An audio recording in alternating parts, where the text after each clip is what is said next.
Betancourt, Bond, Booz, Bowers, Brents, Burke,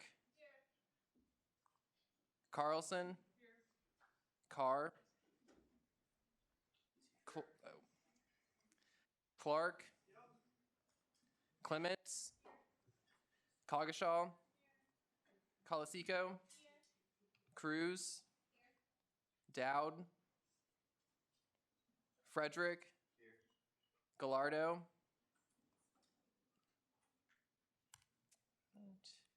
Gillian King, Gillespie, Glasscock, Hamlin, Hines, Huffman, Jabin, Jonak, Kelly, Kerperin, Kidd, King, Koger, Kurzweil, Coleman, Lomshek, Lux, Matos, Einhart, Oshner, Orzakowski, Pelton, Payton, Phillips, Pruce, Rivera, Rodriguez, Reichert, Schlichter, Smith, Snyder Ben, Snyder Blaine, Spellman, Wallace, Ward Kelly, Ward Shalin, Watkins, Whitmer, and Zimmerman. Okay. All right, so we have 45 senators present, and now we'll go into directors. All right, Belk, Bruner, Chiefchi, Cohen, Croslow, Dunfield, Gammon, Gertson, Heise, Hopfinger, Hornung, Horton, Carmali, Colcarney, Land, Lundeen, Nunez, Penny, Polson, Steiner, Wilbrandt, and lastly, for other positions, we have Riffle. Okay, we are now going to move into first open period. Our first open period speaker tonight is Ronnie Grice, who's the KSU Chief of Police.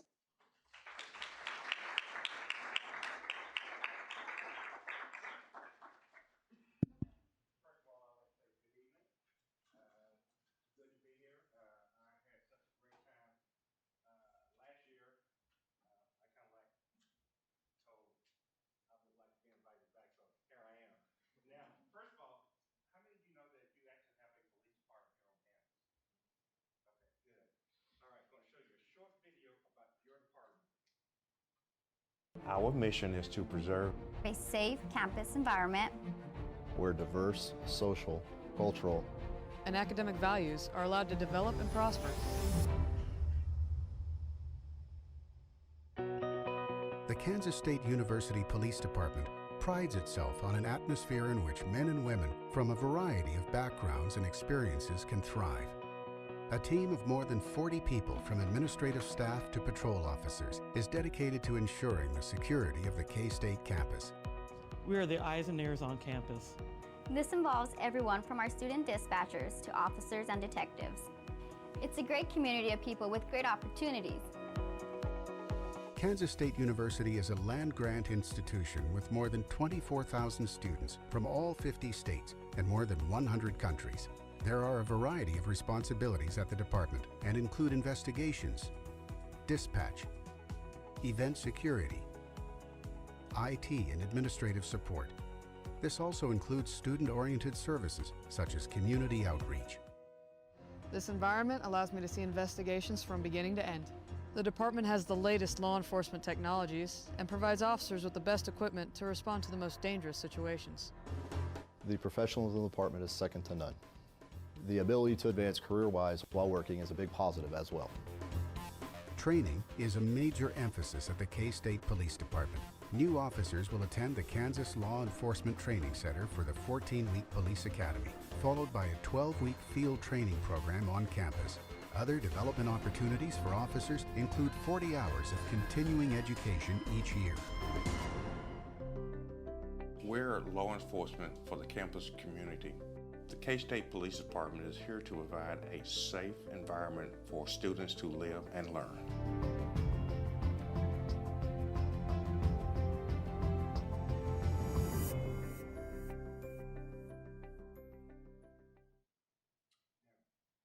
That's a brief video about your department, something about myself. I have been in law enforcement almost, it'll be 40 years in April. I just completed 25 years of service here at the university, and of that 40 years, 27 has been spent as a police chief in campus law enforcement. What you don't realize is that you, the campus, the student population, the faculty and staff, you are our sole responsibility. We are here for you. That's what we do. Sometimes people just have the impression that when you're a campus cop, you route doors, you shake doors. That's all that you do. With this video, one correction, when we had this made, our student population was right at the verge of 25,000. So now we're down a little bit, same principle, numbers a little bit smaller. At other universities working to get those numbers back up. We are a full service, 7-day-a-week, 24-hour police department. That's what we do. And if you're not familiar with the setup here in Raleigh County has only one law enforcement agency. That's called the Raleigh County Police Department. We're the number 2.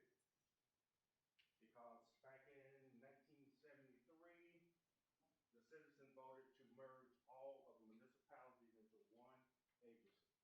What simply means is you don't have a sheriff's department, you don't have a municipality, you don't have a municipal police department for Raleigh, you don't have a municipal police department for Ogden. Way back in the heyday, it was like that. They voted to consolidate all law enforcement jurisdictions into one police department. That's Raleigh County. So there's 2 law enforcement agencies in this county, RCPD and KSUPD. And Lord knows we work hand in hand with everybody. Raleigh County, FBI, Secret Service, Highway Patrol, Kansas Bureau of Investigations. We work with all of those agencies. And with the construction of MBAF, we've been spending quite a bit of time working with Homeland Security. So what do? We patrol, we work accidents, we work investigations. Anybody familiar with the shooting incident that happened a while back up at the foundation one morning? We're good. We made an arrest in about a week and a half. So that's what we do. So we just don't shake doors. We don't rally cages. We are a full service police department with men and women while you're asleep. They're on patrol. We have a security staff. Those are the individuals who are eyes and ears that you might not even see. These are the individuals in the brown uniform that walks through the buildings, and they catch so much stuff. We ask them not to get involved, but to call us. The department here, we have state-of-the-art technology. The department is completely paperless. We use no paper at all. Even if you have an accident report, you cannot even pick it up at the department. You have to go online to a service, and they will send you your report. That's what we do. We sit in the same classroom with the officers of the Raleigh County Police Department.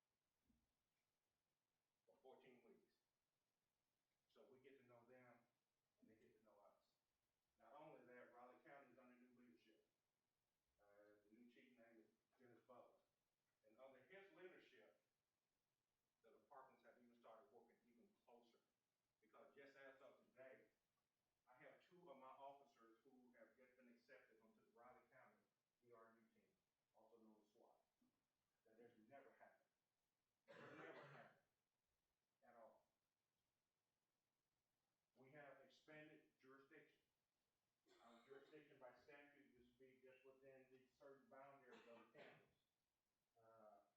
With our new memorandum of agreement, we have just expanded our jurisdiction to countywide. I try to keep it close, but I say countywide because we own property all throughout Loudoun County.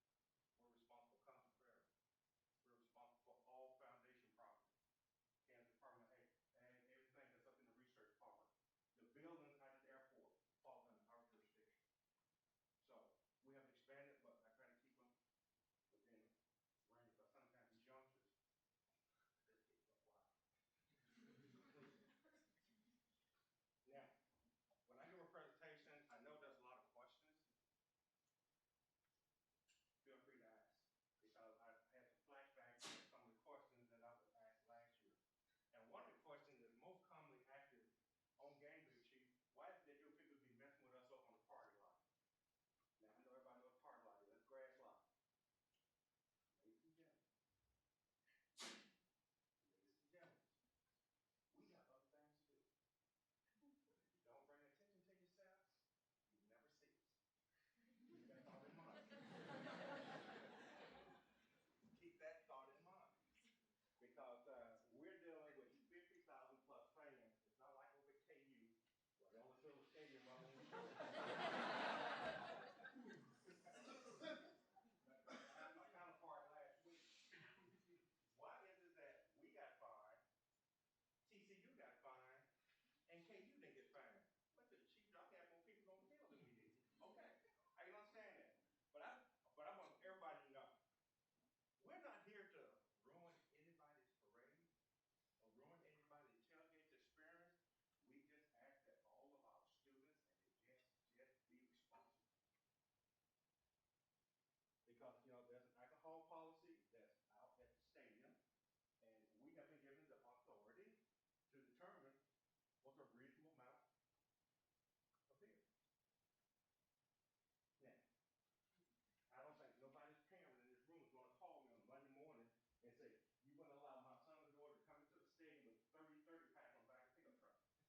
I don't think it's going to happen. Just be responsible. Be reasonable. I believe. We serve with a smile because we want everybody to have a good time. And it's just like what we do here at campus. We provide a 24-hour service, and feel free to call us at any time. That's what we do. We're here for you. Because guess what? If you was not here, well, we wouldn't have any faculty. Some of us would be here because we would probably have to protect the investment that the state has just in the buildings alone.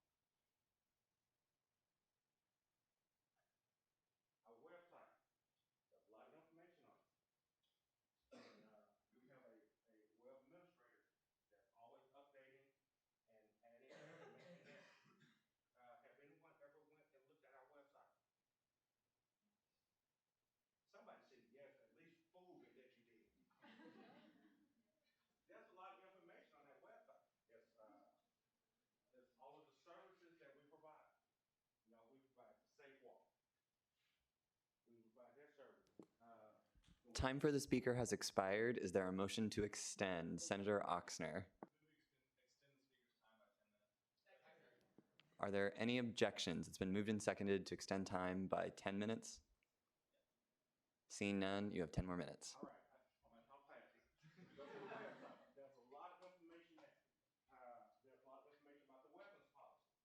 I was co-chairman of that committee where we put a weapons policy together because of state statute.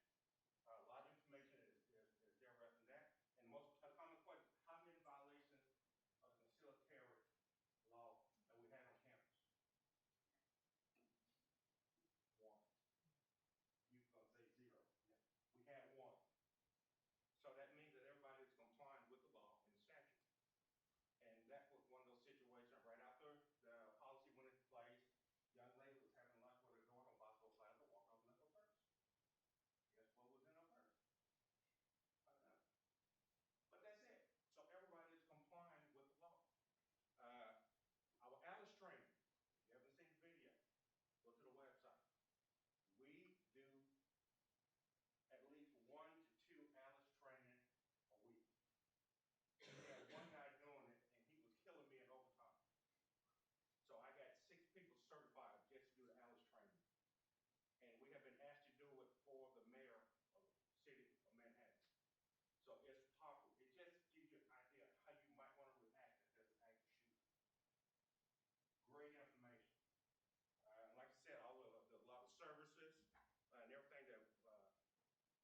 Are there any questions for the speaker? Director Lundeen.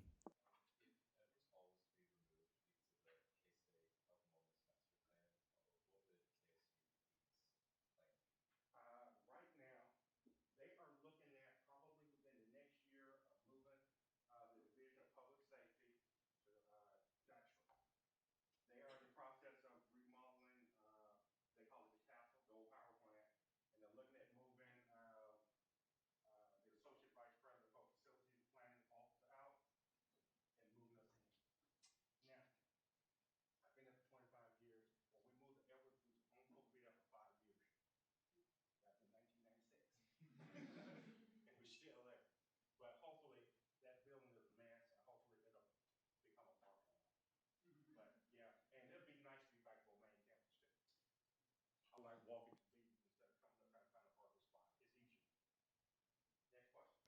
Are there any other questions for the speaker? Chief of Staff Polson. Yeah, kind of going off what you just said about Edwards while not being on main campus, what are some of the greatest challenges you see being off the main campus? Not really. None, because right now I like walking, and when the weather's nice, I will actually walk from Edwards Hall up to Anderson Hall just to make it fresh. But sometimes, when the weather gets inclement, and it takes a personal touch out of being out on main campus where you get to really mix with the students at the faculty. And when you're out at Edwards, there's nothing out there but dead man and Jordan housing. So yeah, it's convenient. And if you like walking, and if you're a people person, you like being with people, saying hi, good morning, how you doing, you get that luxury. Because years ago, we was in the old stadium before they kicked us out and remodeled that and made it the Welcome Center. Wow. So, that was nothing in Are there chair boos? Yeah, you mentioned that your office is completely paperless. Do you have any formal training or, I don't know, training on ransomware or like phishing, that sort of thing?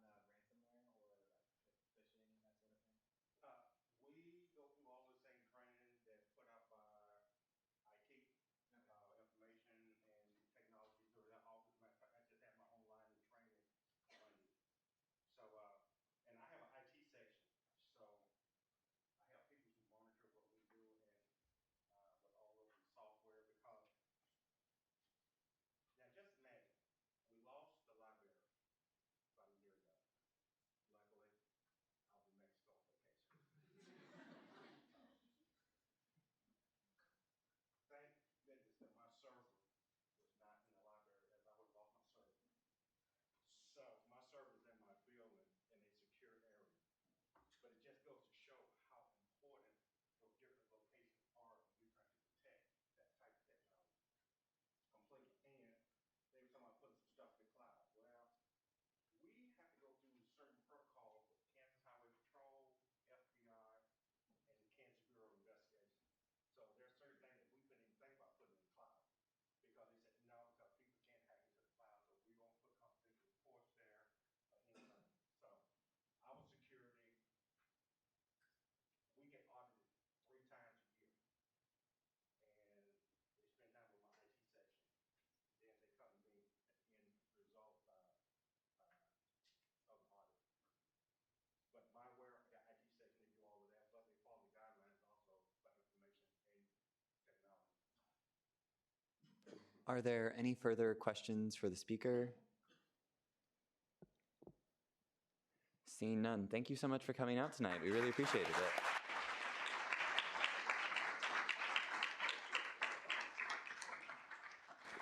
Our second open period speaker for the night is Peggy Schmidt, who's the Associate Dean for the College of Veterinary Medicine.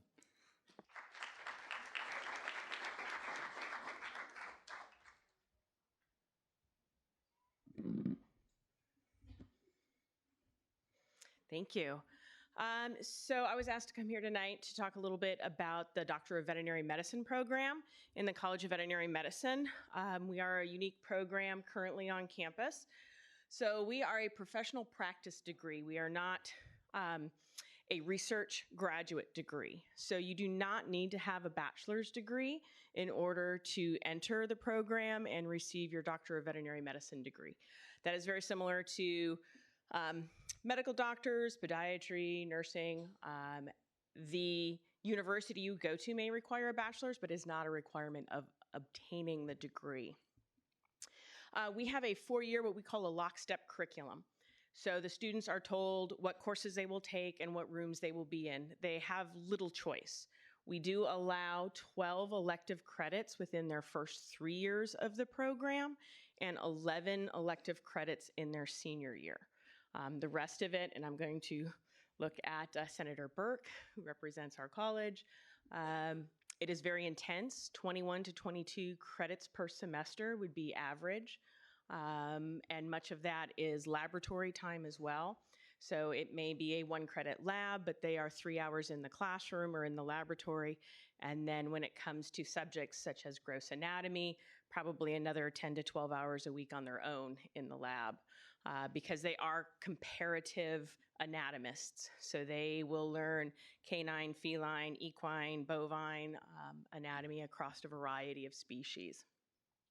The first 2 years of the program focus mainly on basic science, your anatomy, physiology, pathology, immunology, bacteriology, parasitology, all of those ologies. As they transition into 3rd year, they'll get into their medicine and surgery. So they will do their first live animal surgery fall semester of their 3rd year, do spays and neuters for animals in shelters throughout northeastern Kansas. When they finish their degree after 4 years, they are licensed to practice on every non-human species. We write prescriptions for honeybees.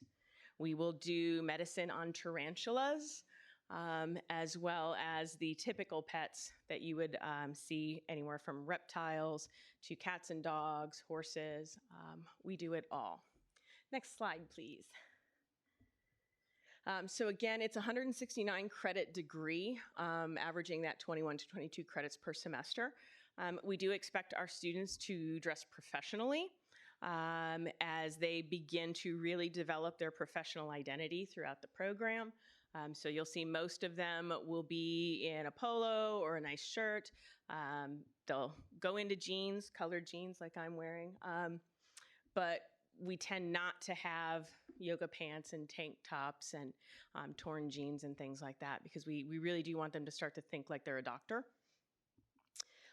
What you'll find up there is probably most shocking is the cost of the DVM degree. So tuition and fees alone for a Kansas resident are about $25,000 a year. Our non-residents are currently at $55,000 a year, tuition and fees. And then add another $12,000 to $15,000 a year for cost of living, which gives you our average educational debt.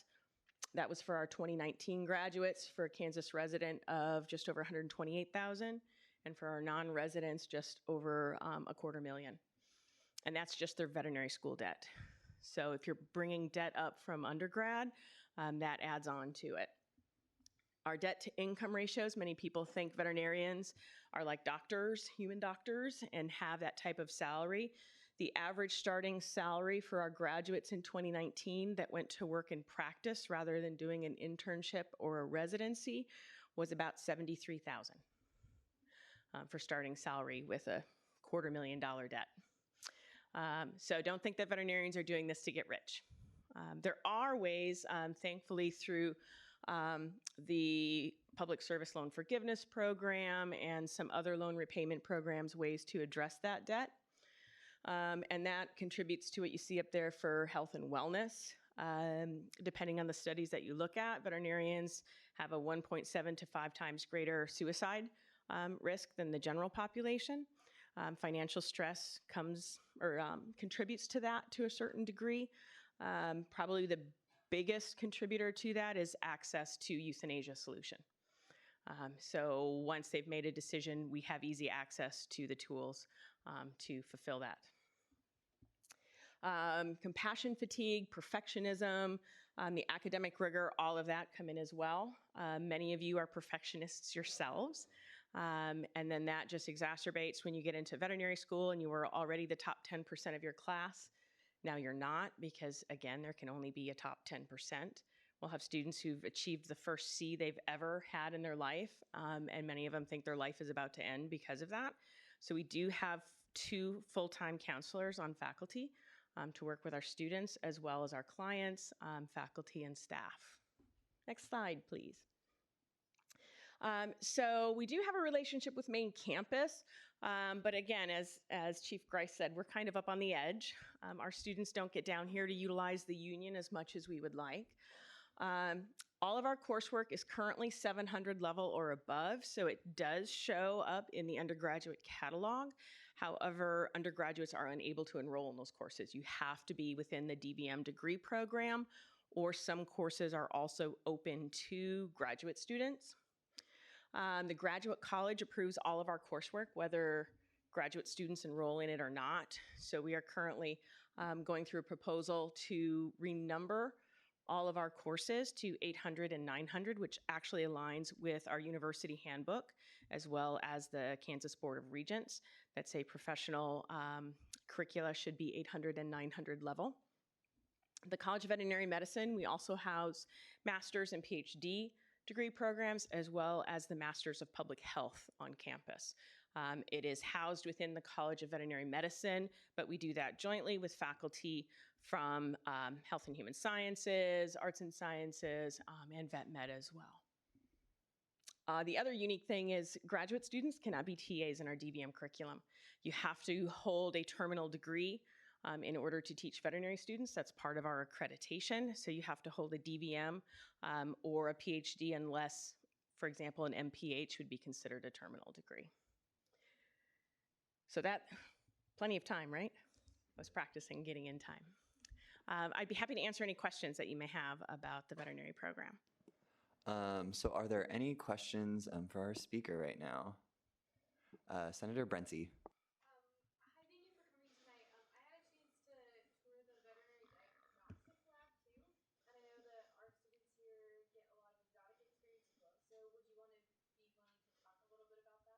About our diagnostic lab? Or the exotic experience that maybe some other vet schools might not get with all the zoos.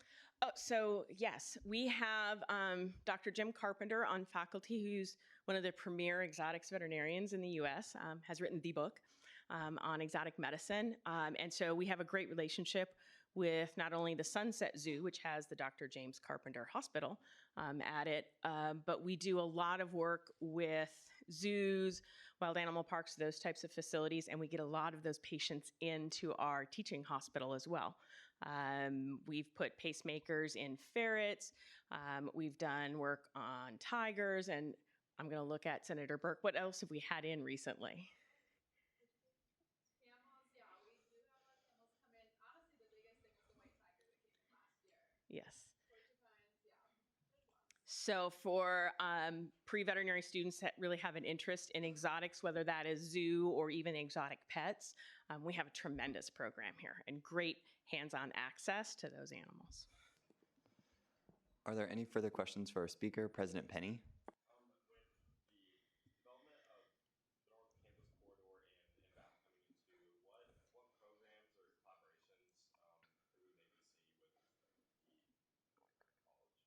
Great question. So with NBAF coming in, they have been working closely with us from the initial proposal to have NBAF come to Manhattan.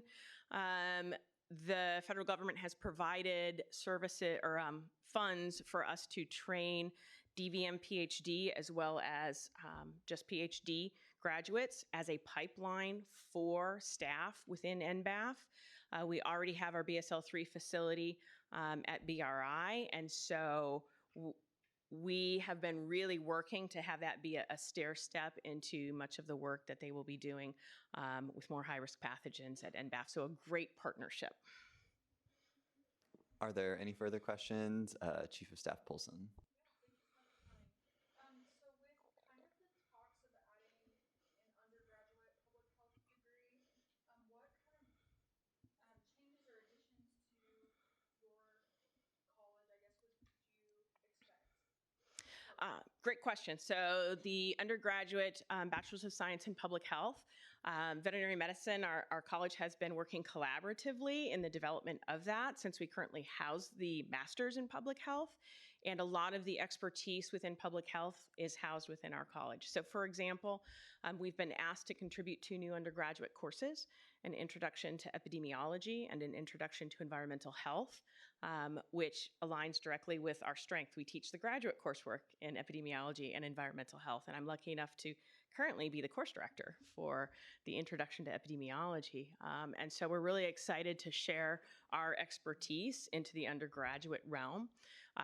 We do that with a few courses, mostly in ag right now. So we're excited to help really develop that, because I think there's a lot of potential career opportunities for that bachelor's degree. Yeah, granted.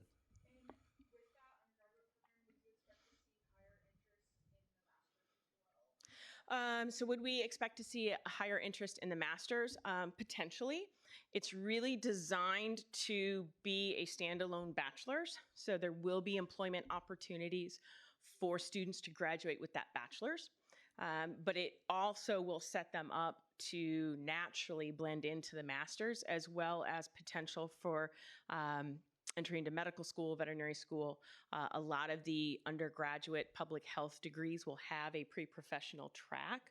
We're not going to do that here. Our goal, first and foremost, is to create a degree where after that bachelor's, you are highly employable. You're welcome. Are there any further questions for our speaker, Intern Coordinator Colburn?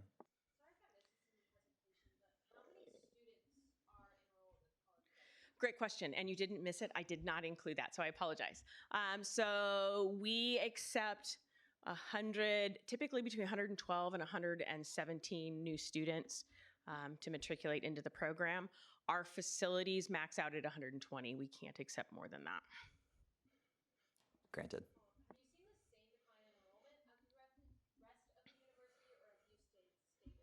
We stay stable. When it comes to veterinary medicine, we always have more applicants than open seats, which makes it a highly competitive type of a program. So we're still nationally, as a profession, doing quite well. Our biggest concern is as the cost keeps going up, we're going to have fewer interested students. So at some point, we may see that decline, but we have not at this point. Are there any further questions? Oh, time for the speaker has expired. Is there a motion to extend? Senator Koger. It has been moved and seconded to extend the speaker's time by 5 minutes. Are there any objections? Seeing none, you have 5 more minutes for questions. Thank you. So are there any further questions? President Penny. Yes. So what about is your acceptance rate? Good question. What is our acceptance rate? So we typically will have about between 1,100 and 1,200 applicants for those 112 seats. Out of those, we'll say 1,200 applicants, usually about 850 to 900 are qualified. They meet our minimum academic requirements. Out of there, about half of those get interviewed. We try to interview about 450 and then select that 112 out of there. Granted. And then what is the male-female ratio? And is there like The male-female ratio. As a profession, starting in about late 80s to mid 90s, there was a gender shift from a primarily male profession to a predominantly female profession. So across the profession right now, we're about 80% female. Within our classes, we tend to be 70% female. So we enjoy a larger number of male students applying and getting accepted into our program. Are there further questions for the speaker? Senator Rodriguez. So we have what we call absolute attrition. So we will have students that maybe take a year off for personal reasons, for medical reasons, or an academic reason. And so those that start and do not complete the degree will average between 2% and 4%. So we do our best once we get them into the program to keep them in the program. If we didn't think they were intellectually capable, we wouldn't have brought them in. Further questions, Director Lundeen.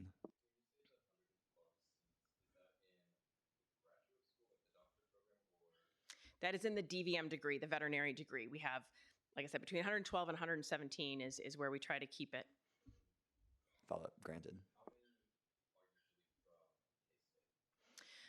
I could not tell you how many were from K-State. I can tell you we do 50 Kansans, and then the remainder are non-resident. K-State, we will get both resident and non-resident from K-State, so I'm sorry, I can't answer that for you. Any further questions?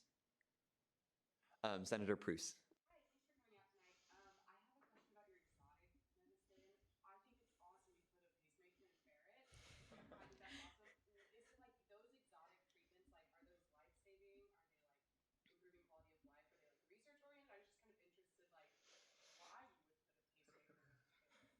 Yes, and it's a good question because we will provide health care for all of those reasons. And in that case, it was a privately owned animal, so you can look it up, Zelda the ferret. So Zelda from Kansas City got the pacemaker.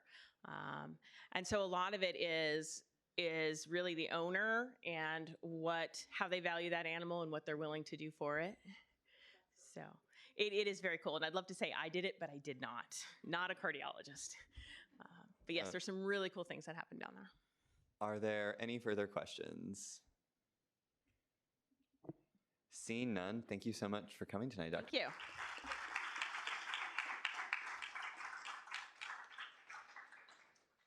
you. With that, we'll now be moving into approval of the minutes. Is there a motion to approve the minutes? Senator King. It's been moved and seconded to approve the minutes. Are there any objections? Seeing none, the minutes stand approved. We'll now move into announcements for the week. So first, the Privilege Fee Committee is in need of additional at-large members to serve. Anyone interested should contact Donnie Riffle with a brief explanation of why you want to serve on that committee and what you would contribute to the group. Also, just to highlight, this would be a great experience if you're like a phase 2 intern who's like looking to get more involved. I think that like getting involved on committees is a great way to do that. So that's my plug. Second, the application for the Attorney General for next year is now live. That form will close on November 15th at 3 p.m. The link is included in the agenda. Third, the legislative branch still needs 2 people who will sit on the Attorney General Selection Committee. If you are available on November 19th from 6 to 9 p.m. and would like to serve on that committee, please contact Speaker Heatherman at her email. Proxies for the night are Bowers for Bond, Oxner for Dowd, Jabin for Gallardo, Brency for Gilliland King, Hines for Kerperin, Rivera for Kidd, Smith for Whitmer, Spellman for Coleman, Rodriguez for Orzakowski, Glasscock for Ward Kelly, and Carlson for Ward Shalen. So there's a whole lot of proxies tonight, but please make sure that if you have a proxy, you are voting. We have things like constitutional amendments on the agenda, so make sure to vote for both yourself and your proxy. SGA members of the week this week are Senator Ashlyn Gillespie for her work on the elections reform and the Privilege Fee Committee for their due diligence and their 5-week review of the fine arts fee. So can we give them a round of applause? I have 2 other quick announcements that aren't listed on the agenda. First of all, the Legislative Advocates application is now live. So if you are interested in serving on legislative advocates and going like to the Capitol next spring and advocating for K-State and higher education, please fill that out. That is on Org Central. You can also direct any questions to Legislative Director PJ Hopfinger. And then also, just to point out, we are still trying to correct the issue on why there are no strike-throughs on the final draft of the agenda. So if you have like any questions about legislation or like are wondering what's been struck, please remember that on the first draft of the agenda, Word documents are included so you can see those strike-throughs. In addition, you can always go onto Org Central, the legislation tab, and then look at final action for anything that's in final action for that week. So those are 2 options available to you. Finally, the quote of the week this week is, "The conductor of an orchestra doesn't make a sound. He depends for his power on his ability to make other people powerful." That's by Benjamin Zander. Next, we will move into committee chair reports. Is there any committee chairs who would like to give a report? Chair Booz.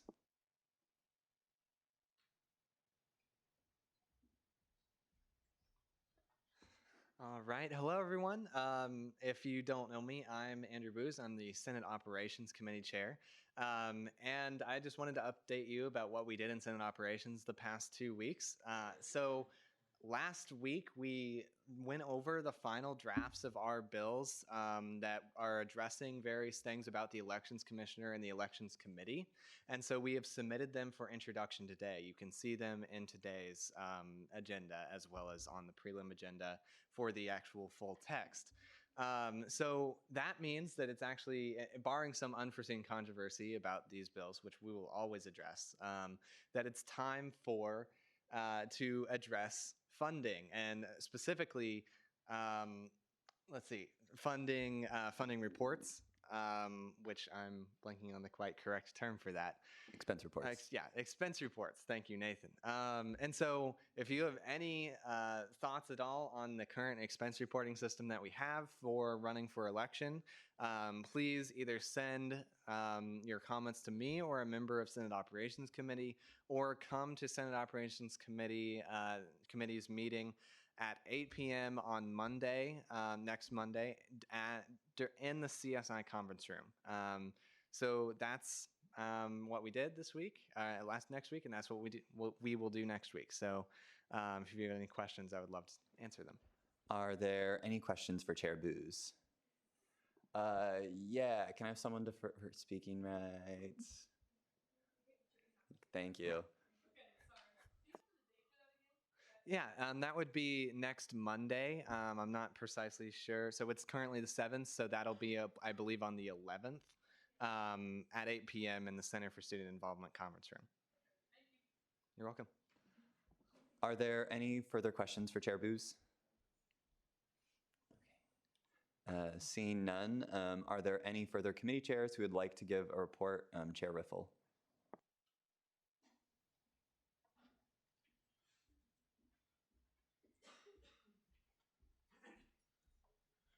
Evening, Student Senate. Just wanted to get you an update on the Activities Privilege Fee coming up this next week. We'll be starting our review on the student activity fee. So I highly encourage anyone who may be interested in where that money goes towards to come join us 6 p.m. Monday in the CSI conference room. Also, along with that, definitely agree with that about needing another at-large member. It's a great time. We'd have a lot of fun. I can just tell you that. Any questions? Are there any questions for Chair Riffle? Intern Coordinator Colburn. So as Nathan said, just shoot me an email. Ready for this? DHRiffle, RIFFEL, @KCU.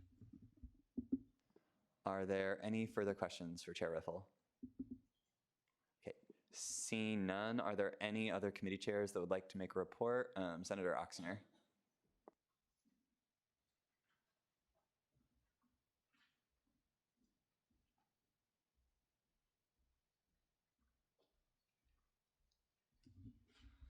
So yeah, unfortunately, Special Committee on Enrolled Student Success did not meet last week. I got called into work. So if you're watching KSNT that night, thanks. So we're meeting this coming Tuesday. We're going to be discussing again some of the questions that are going to go on that survey that we plan out to send us out to the student body. So if you're interested in what the survey questions will look like, or if you want to have any input on that, you're more than welcome to come, and you're more than welcome to reach out to me, and I'll gladly listen. So.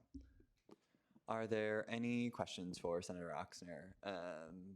Caucus Leader Spellman. Wasn't sure what the title I should use. Yes, so it's going to be this coming Tuesday at 6 p.m.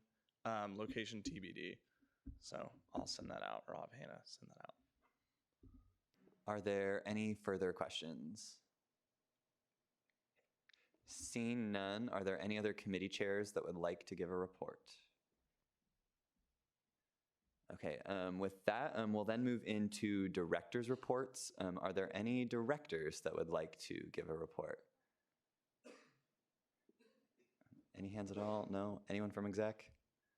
Okay, with no one from exec, then I'm going to move into my director's report for tonight.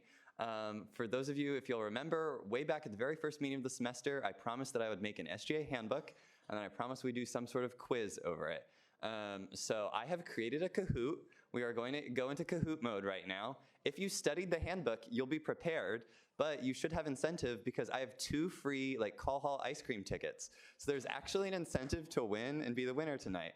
So if you'll give me just a moment, we'll get the Kahoot set up and we'll play. So.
Testing, testing. Okay, good, this one works. So yeah, please log in right now. I'll do a final call, so. Okay.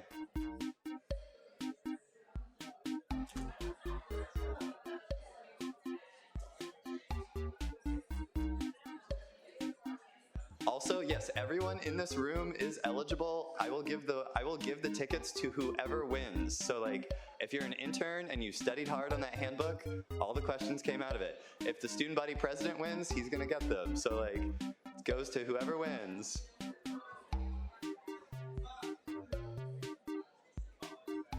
Is there anyone else who is still trying to get on? Okay, got a few.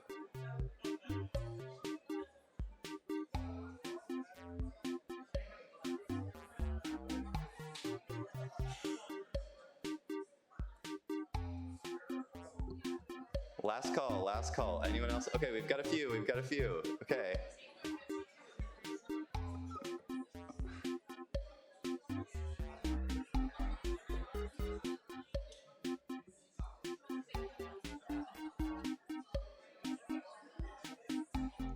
Okay, is there anyone else?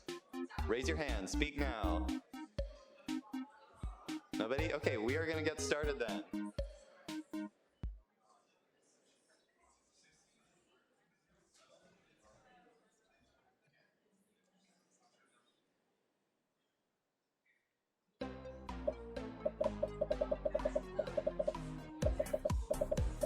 I randomized where the answers would be on every one, so.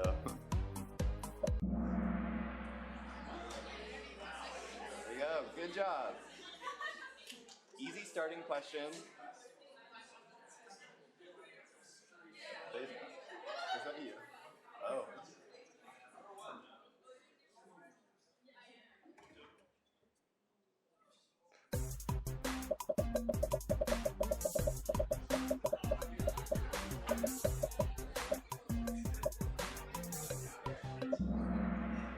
Man, it's the statutes. Yeah, so information time really quick. The statutes has all the odds and ends. So anything that you don't know where else it would go, it's in the statutes. So. Is that Madeline Burke?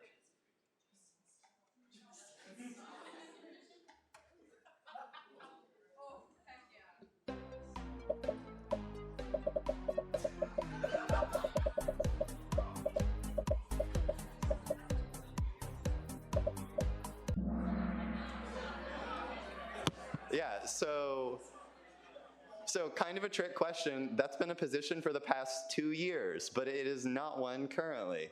So there you go. Piper Cohen.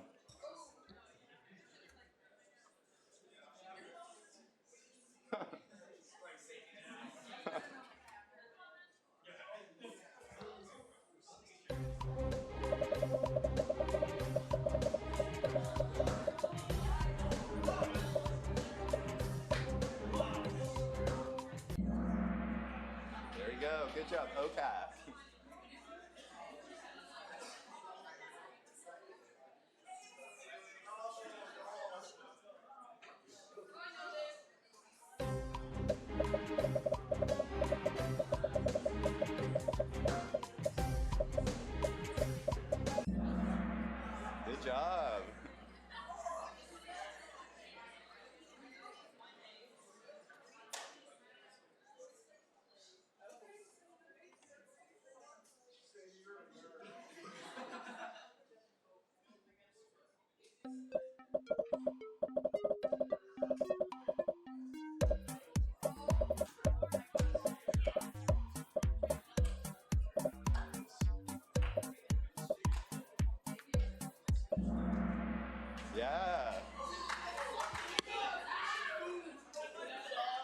Okay. So does anyone else know some of the other independent positions?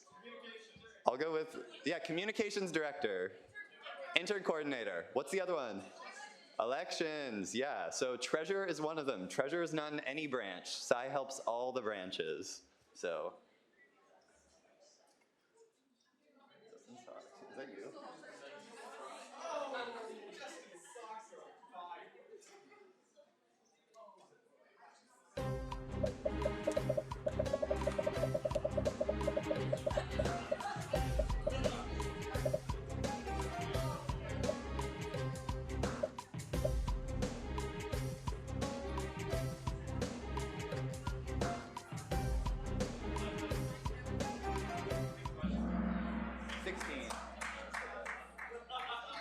Good job.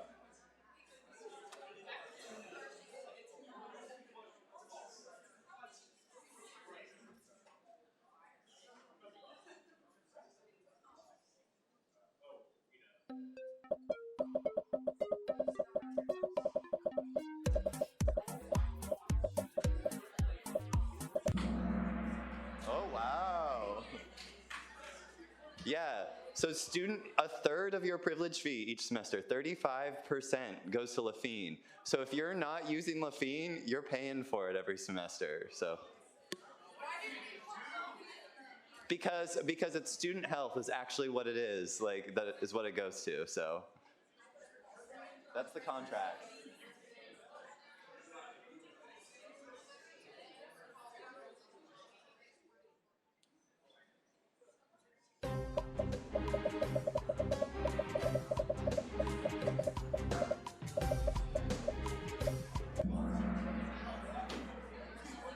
Yeah, so it's lower than everyone thinks it is. It's actually $850, not $1,000. So.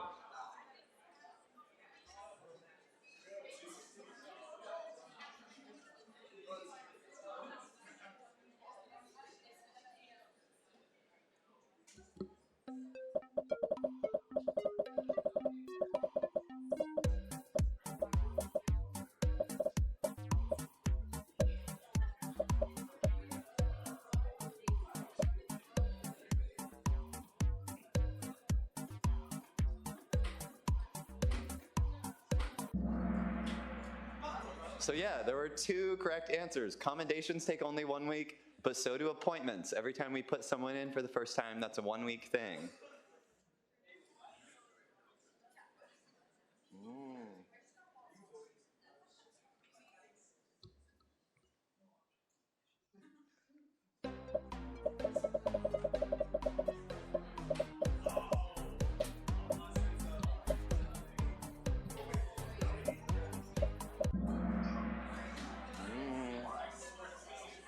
So, what are the 4 options you have when your name is called? Senator Hines. Correct. So their options are yay, nay, abstain, or you can pass. So there's always 4 options when you vote. This is how I worded it in the handbook. So if you read the handbook, you would have known that I worded it this way. So.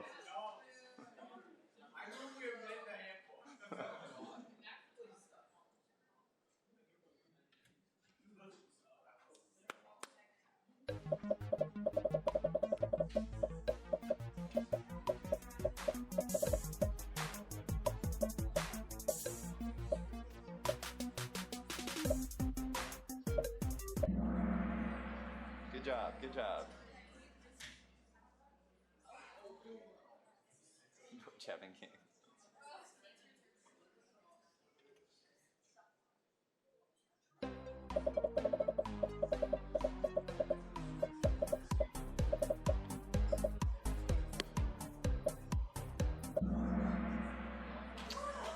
Yeah. So who does oversee violations of the Student Code of Conduct? You guys, that's our other branch, guys. You should know. What? Okay, but who in judicial? So student tribunal is a real thing. Student review board does that. Student tribunal is the appeals court. So if they want to appeal their decision, that's where it goes.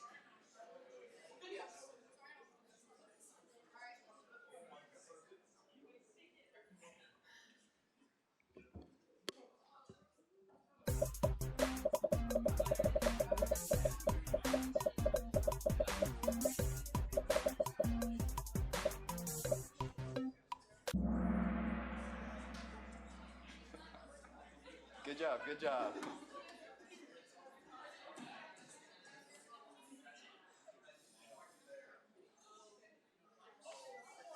We're down to hard questions now.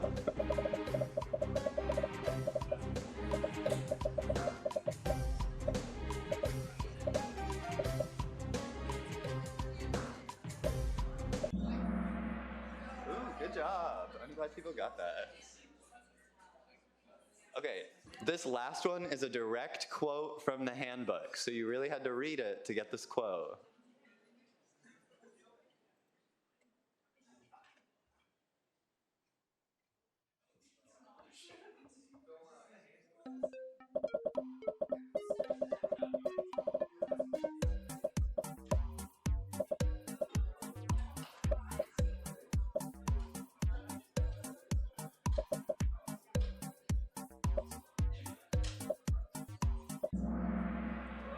It was Peter, direct quote from Peter. So that was kind of a hard question to end on. See how well you guys did.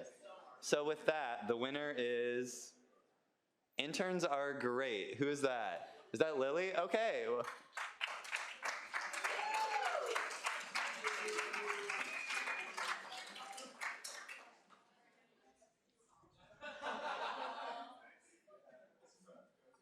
So I want to thank you all for actually actively participating. I think this was kind of a fun mental break from a lot of the other things that we do.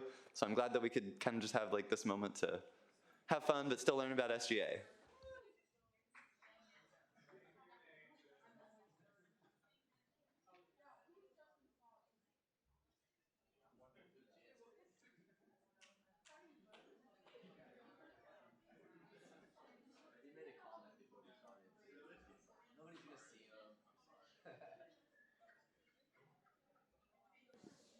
Okay, so with that, we're actually going to move into college caucus time for the night. So each of our colleges are going to split off on our own. This is just a check-in time right now. It was requested by the caucus leaders that we just have a little bit of time to get together. If your caucus isn't planning a lot or doing a lot right now, consider this a recess that you can take for a little bit. If your caucus is meeting though, please follow your caucus leader and meet them. If you don't know where to go, come to the front and find me, and I will help you find the right place to go. So with that, we're going to split by our college caucuses. Yes, Noah? It's 15 minutes.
Student Senate, if we could start finding our seats, please. We'll reconvene in just a sec.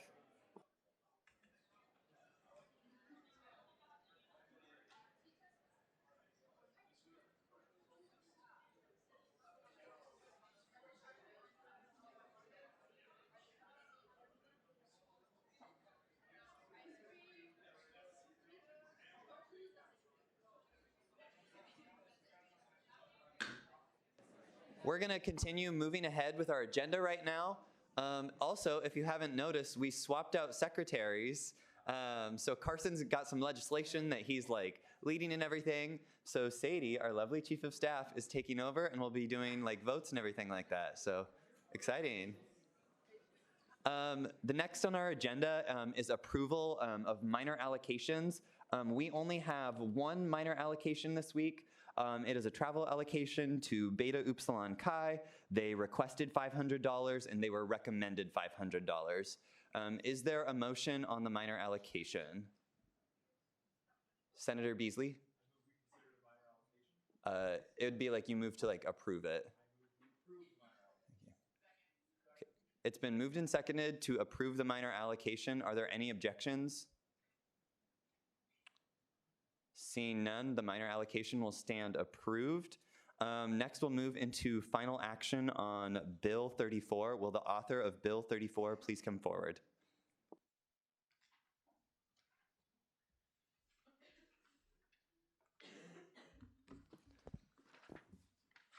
And have any changes been made? No, we have not made any changes. Okay, with that, you then have first right to debate.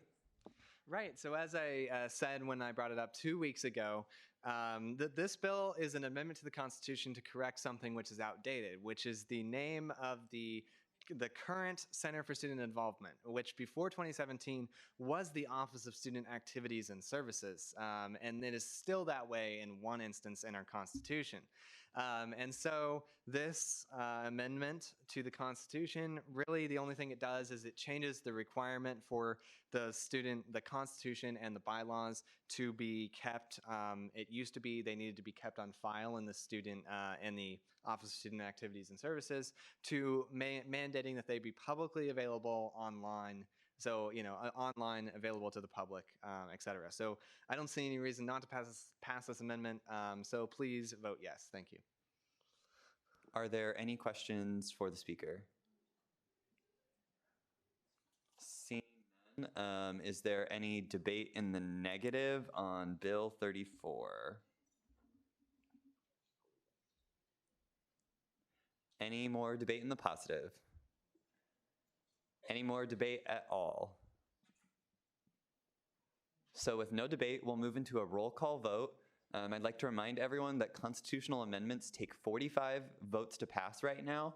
So if you are a proxy tonight, please make sure that you are voting for your proxy, just because we need to make sure that we have enough votes for this to pass and or fail, however Student Senate sees. So that will move into a roll call vote with Sadie. All right, patience, please. Almadani. Oh, it's all Abdullah first. My bad. Beasley. Yes. Belina. Betancourt. Bond. Booz. Bowers. Brents. Burke. Carlson. Carr. Clark. Clements. Coggeshall. Colasico. Cruz. Dowd. Frederick. Dowd. Gallardo. Gilliland King. Gillespie. Glasscock. Hamlin. Hines. Huffman.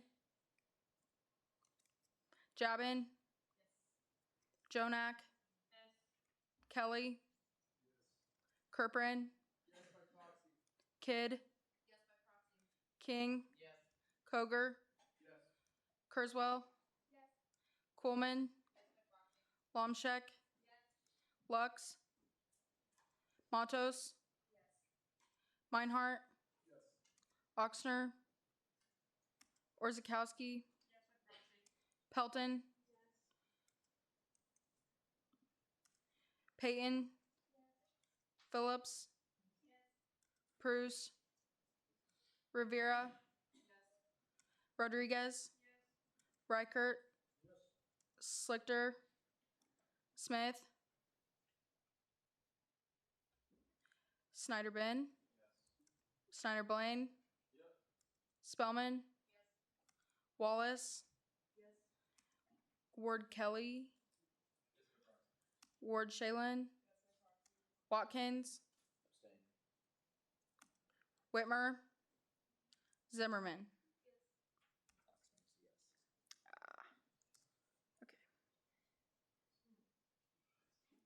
Okay. Passes, yeah. Is that how you read this?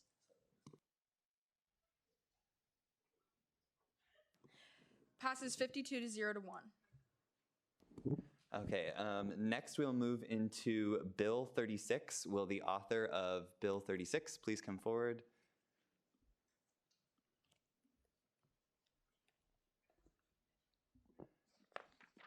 And have any changes been made? The answer to that is yes. So please pull up the copy that you have because I will be going over them. There is one change that is substantial, in my opinion. The other two are not. So the first change would be on line, on line 79, we added the words "with the approval of the newly elected student senate." So in order to appoint a temporary chair, the outgoing speaker would need to gain the approval of the newly elected student senate before they did anything else. The second change, which is on multiple lines, is on line 134, is we added 3 unexcused absences back into the bylaws so that would be subject to a higher amount of votes necessary to change that requirement while leaving the other requirements for the student senate standing rules. That is also changed in the description of Senate Operations Committee, which also has the same language. And then the final change is on lines 249 through 274. We remove 11A1. So 11A2 becomes section 1 in that section. We replace the list of committee chair names with the words "the chairs of all standing committees" defined in this section. And then we add a new section 2, which defines that a quorum of Senate Executive Committee would be a majority of the voting members. And so this is to make sure that we don't have to update this section necessarily every time we add a standing committee. Instead, you add a standing committee to the same section, section 11, and it would just automatically be a member. The chair would automatically be a member of Senate Executive Committee. With that, you have first right to debate. Right. So as I said last week when I came up, this spilled out of work that I was doing over the summer, and in fact actually spilled out of a draft that Matthew Orzakowski and Haley Spellman brought me at the very end of last year. And so really it was originally just adding GR to become a standing committee, but then it spiraled into so much more. So among other things, it changes the requirements, the number of senators that are required to be in a standing committee to a minimum instead of a defined number, except in the case of privilege fee. It adds GR as a standing committee, removes the academic competition team standing committee from being a standing committee just to being a normal committee, and then moves a whole bunch of other things around and makes many grammatical changes to make the Article 4 of the bylaws more consistent, more clear, and I believe a better version of what it currently is. I don't believe that any changes in the bill are controversial or very much so. If there is anything that is very controversial, controversial, I would be more than happy to amend those changes out of the bill and then submit a second bill with those changes, because I do believe that almost everything in here is necessary to make Article 4 better. But I would love to have that debate another time as well. So overall, like, I don't see any reason for a negative vote. Just, you know, I hope everyone read it thoroughly and understands what this is doing. And even if, you know, you don't, we can always amend the bylaws later as well. So I would be happy to take any questions. Thank you. Are there any questions for the speaker? Colburn?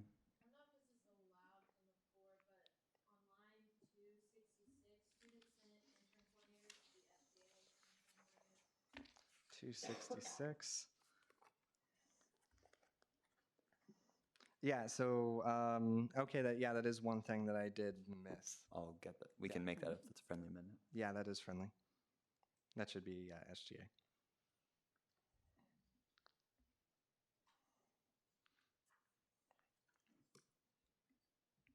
Are there any other questions? Seeing none, now we'll be seeking debate in the negative. So is there anyone looking to debate in the negative on Bill 36? Any debate in the positive? Any debate at all? If not, we'll move into another roll call vote with Sadie. All right. Olive Dula. Almadani. Beasley. Belina. Betancourt. Bond. Booz. Bowers. Brents. Burke. Carlson. Carr. Clark. Clements. Coggeshall. Colasico. Cruz. Dowd. Frederick. Gallardo. Gilliland King. Gillespie. Glasscock. Hamlin. Hines. Huffman. Jabin. Jonak. Kelly. Kerprin. Kidd. King. Koger. Kurzweil. Coleman. Lomschek. Lux. Matos. Meinhardt. Oxner. Orzakowski.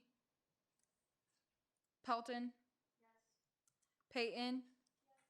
Phillips. Pruse.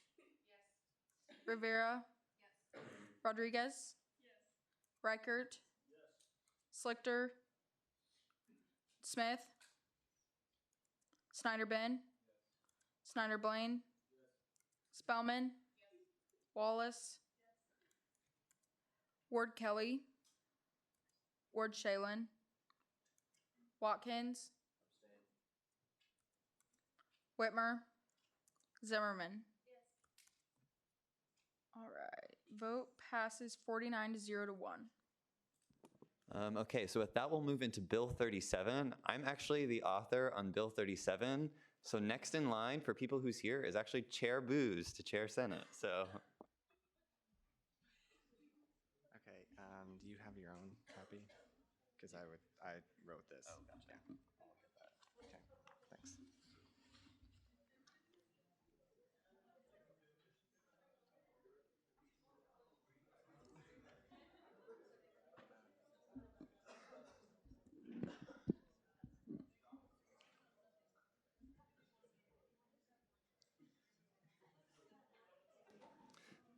Have any changes been made? Yes, there was actually two substantial changes made in committee on this bill. We added 2 names to the list of members of the special committee. So Ty Dowdy and Avantika Ramakar were both added. And then we also added new section 5 on this bill. So we actually legislated an advisor for the committee, which is Ashley Douglas. She's currently the advisor for DPC. After meeting with Kelly, the legislative branch advisor, she recommended that we just add an official advisor since we're dealing with like funding regulations and stuff like that. So that's it. Are there any questions or corrections for the author? I think it's first right to debate. Well, Yeah. right. So, First right to debate. So yeah, so for my debate, I just think you should vote yes. This is a platform that like I personally ran on for Speaker Pro Tem. So if you elected me for Speaker Pro Tem, I would hope you would vote yes on this bill as well, because this is me trying to see that out into fruition. The Diversity Programming Committee has had like a variety of like proposed changes over the years. I would say even in committee on Wednesday, we still had like points of question over the guidelines and things like that that we would really like to fix moving forward. And I think a special committee is the best way to do that because it gives students who aren't in Student Senate the opportunity to vote and like voice their opinion on that.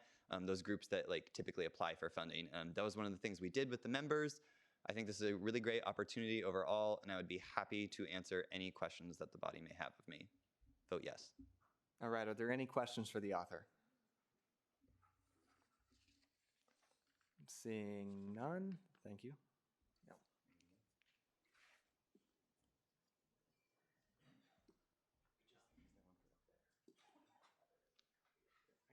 can keep mine up here.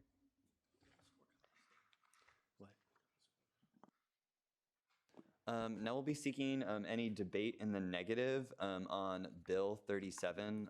Is there anyone looking to debate in the negative? Anyone looking to debate in the positive? Any further debate at all? If not, we'll move into another roll call vote. Sadie, it's you. Al Abdullah. Almadani. Beasley. Belina. Betancourt. Bond. Booz.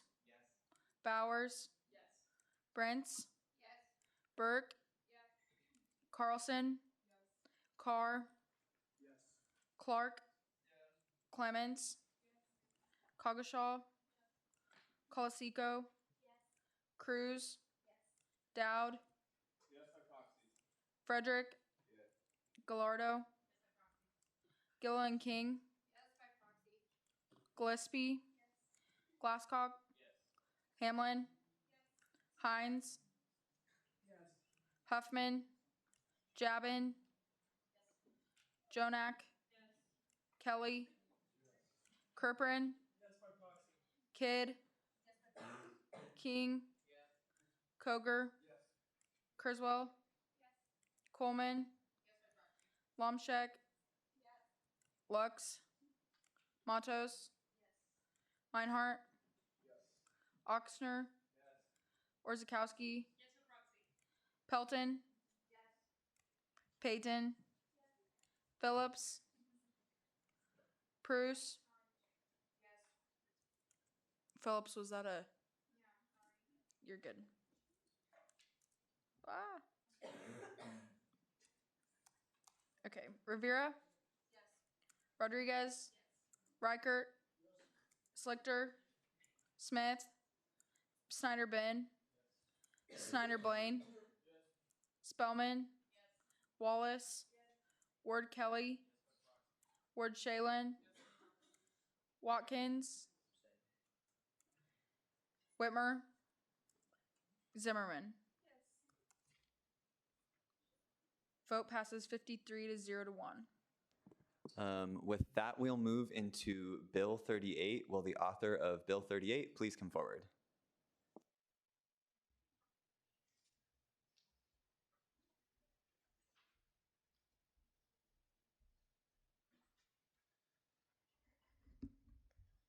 Have any changes been made? Yes. So online, starting like 26-ish, where it says, basically it says whose positions were unpaid in the last joint committee cycle, that was changed to reflect that instead of saying, I think it said where the positions were unpaid in the past. So this just kind of makes it, because the positions have been paid like 6 years ago, but in the last cycle they weren't paid. So this just like clears that up. And then I think there's like a couple extra commas that were added in by Andrew. So other than that, I think nothing substantial. Okay, then you have first right to debate. All right, cool. So I know last week was Halloween, so I don't know how many people actually like paid attention to this. But this is a very important bill. This is the disapproval of the Joint Committee on Officer Compensation Salary Recommendations. So first off, I want you guys to kind of imagine that it's 3 years from now and JCOC is looking to meet. Larry Mader, the chair, who has been a chair for multiple occasions in the past years, will be retiring soon, which means next time this happens, there will be a brand new chair who has no idea what's going to, like, what this committee is, and will most likely have very little knowledge of SGA and the positions. This means that currently, as it stands, a 6-page report will be determining the salaries of the SGA officers. In this report, there's no mention of how comparable positions are determined. There's no mention of basically how salaries are determined in general overall. So, I believe it's imperative that SGA votes to approve this bill and in turn asks the committee to present a rubric that details how they came to their decisions. There is another bill, Bill 1920-45, that is very similar to this. It has a few different suggestions into looking into positions that aren't actually paid currently. That just wasn't something that I considered in my bill. Personally, the only reason that I didn't leave it in was because I figured if we had a rubric, we would be able to figure out where those positions laid within that rubric once we got it. And I didn't include anything with privilege fee just because I figured same thing with the rubric, we can figure out where it falls on the spectrum. So that's only it. And then I would also like to state, if anyone's confused about how I said that like the travel and on-campus positions were based on inaccurate information on the past titles. It was stated before Senate that university allocations became 2 positions. It became travel and on-campus. That is not true. There have always been 2 allocation positions. There was college allocations position that became travel, and then there was university that became on-campus. And so when they said that basically one position became 2, and that was the reason for halving the salary, that is not actually true. So yeah. Does anyone have any questions about all that? It's a lot of information. Are there any questions? Oh, no question? Okay. With that, we'll now be seeking debate in the negative on Bill 38. Any debate in the negative? Any debate in the positive on Bill 38? Cox Leader Glasscock.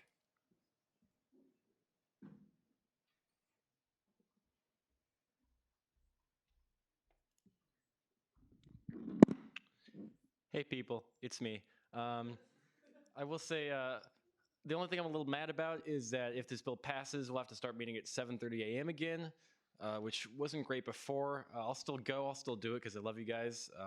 I'll still vote for this bill because I think it's important. I will say that I have no problem with passing a bill of disapproval on this one. This, I think, mainly takes issue with how the report was presented. And I'll say that I too had some issues. I wasn't quite pleased with how the report itself, the physical report, turned out. So I have no problems going back and revisiting it and redoing that report. There were some parts of it that I believed were inaccurate. And the part about the allocations chairs, that's RB. We were not right about that one. We'll get it right the second time. The only other things, a rubric, yeah, we'll do that. That's great, easy peasy. I believe in the bill, it states that we did not interview holders of those past positions. I will say that we did conduct some interviews and we did do some research. None of that made its way to the report though. So we'll do some new interviews. We'll get those written down on the report for you guys. Other than that, I think this bill's home run. Second one coming next week. That'll also be home run. But I say, yeah, no problem voting yes on this one. With that, are there any questions for the speaker?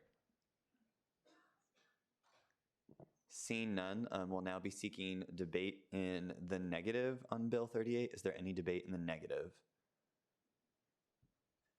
Any debate in the positive? Any more debate at all? If not, we will now move into a roll call vote on Bill 38. As this is one of the more contentious things tonight, I would just like to remind everyone, since we have so many proxies, that as a proxy, you should vote how that person would vote, not just how you would vote. It's not just a second vote for you, it's your opportunity to be someone else's vessel. So please just keep that in mind if you are a proxy tonight. So with that, we'll move into a roll call vote. Go ahead, Sadie. All right, Al Abdullah. And Sorry, can everyone just be quiet so I can hear and don't have to ask twice? Thank you. Almadani. Yes. Beasley. Yes. Belina. Betancourt. Bond. Booze. Bowers. Brents. Burke. Carlson. Carr. Clark. Clements. Coggeshall. Colasico. Cruz. Dowd. Frederick. Gallardo. Gilliland King. Gillespie. Glasscock. Hamlin. Hines. Huffman. Jabin. Jonak. Kelly. Kerprin. Yes, by proxy. Kidd. King. Koger. Kurzweil. Coleman. Momshek. Lux. Matos. Meinhardt. Oxner. Orzakowski. Pelton. Payton. Phillips. Bruce. Rivera. Rodriguez. Reichert. Slichter. Smith. Snyder Ben. Snyder Blaine. Spellman. Wallace. Ward Kelly. Ward Shalen. On Shalen. Kelly. Okay, and Watkins. And Whitmer. Zimmerman. All right, vote passes 52 to 0 to 1. What's Dowd's proxy, guys? 53 to 0 to 1. Anybody else? Okay. Okay, so with that, we'll move into Bill 39. Will the author of Bill 39 please come forward?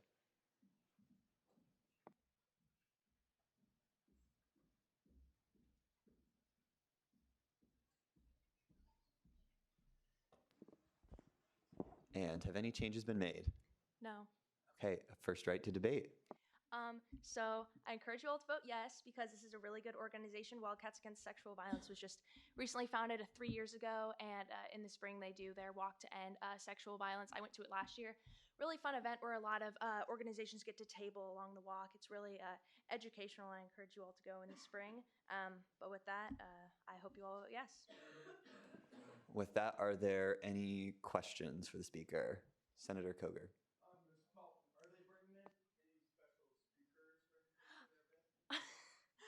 Yeah, they're bringing in a contestant from The Bachelorette, Kaylin Miller Keys, because she founded the Not Just a Hashtag movement, which is like really cool. I think it's really cool that they're bringing her onto campus. I think it'll bring like a lot more hype on there. Yeah. Remember, we're not supposed to make debate during questions. So, are there any other questions for the speaker? Seeing none, is there any debate in the negative on Bill 39? Is there any more debate in the positive? Any debate at all? Okay, if not, we'll move into a roll call vote. Last one, Sadie. Al Abdullah. Almadani. Beasley. Belina. Betancourt. Bond. Booze. Bowers. Brents. Burke. Carlson. Carr. Clark. Clements. Coggeshall. Colasico. Cruz. Dowd. Frederick. Gallardo. Gilliland King. Gillespie. Glasscock. Hamlin. Hines. Huffman.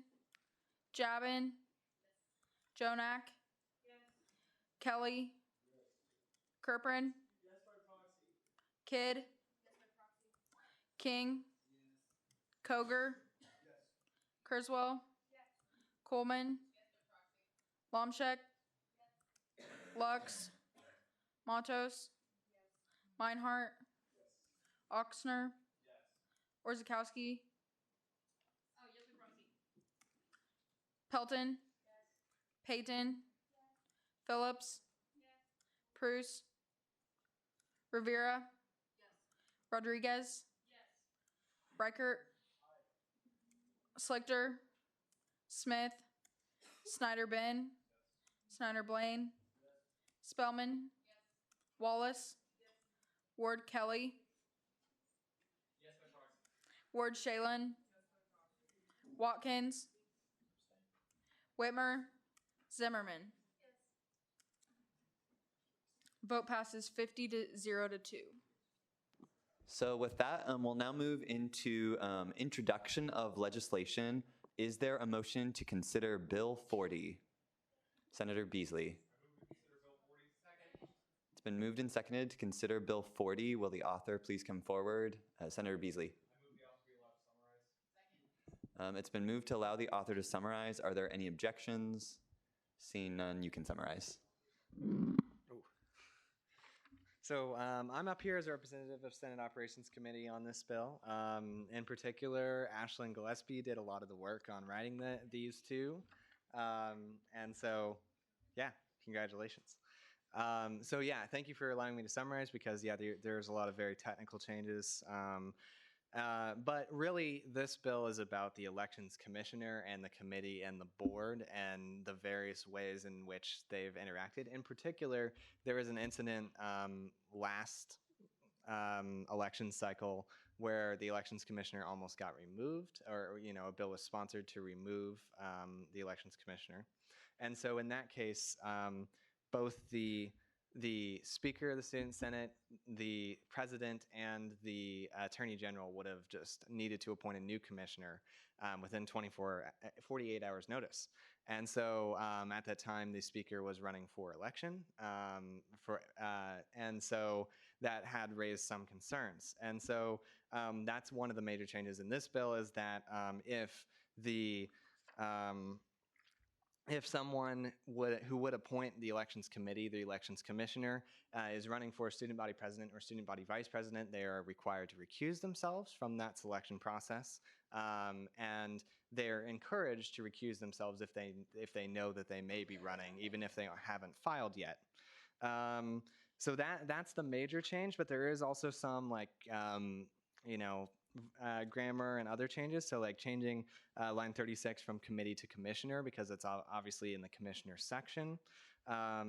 Adding, basically polishing up the rest and then adding the elections board as opposed to just saying the 3 voting members of the elections committee. But actually defining the elections board in the bylaws as opposed to just the statutes. And then finally, removing coordinator of student activities and inserting KSU SGA legislative branch advisor in the position of an advisor so that we always have the legislative advisor in that position as opposed to necessarily the director of student activities. So, yeah. Are there any questions or corrections for the author? Seeing none, I will then be seeking a motion to consider Bill 41. Is there a motion to consider Bill 41? Senator Phillips? Okay, it's been moved and seconded to consider Bill 41. The author's here. Intern Phillips.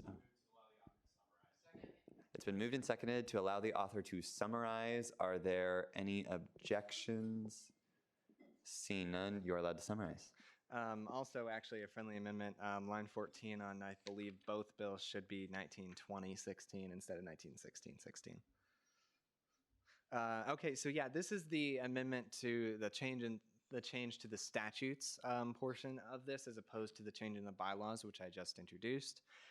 So again, Ashlyn worked on this a lot. In particular, really, this was just changing who is responsible in the statutes for various things. So we changed various things to be, a decision of the entire elections committee, a decision of the elections board, or in one particular instance when reviewing let's see, reviewing finance reports, which I'm blanking on that term again, but I'll keep going. Both a member of the elections committee and the elections commissioner needs to modify or look at the reports to certify that they are correct. And so, I mean, really, that's the major change that it does, and it should make more clear which body is responsible for which activity going forward. With that, are there any questions and or corrections for the author? Senator Phillips.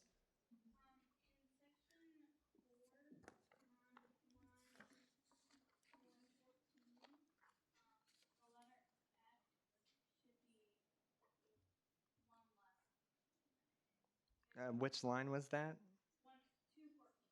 Oh, okay.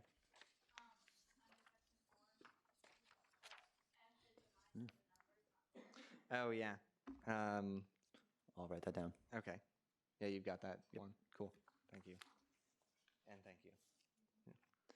Are there any other questions or corrections for the author? Seeing none, I will now be seeking a motion on Bill 42. Senator Oxner. It's been moved and seconded to consider Bill 42. Senator Oxner. It's been moved and seconded to allow the author to summarize. Are there any objections? Seeing none, you may summarize.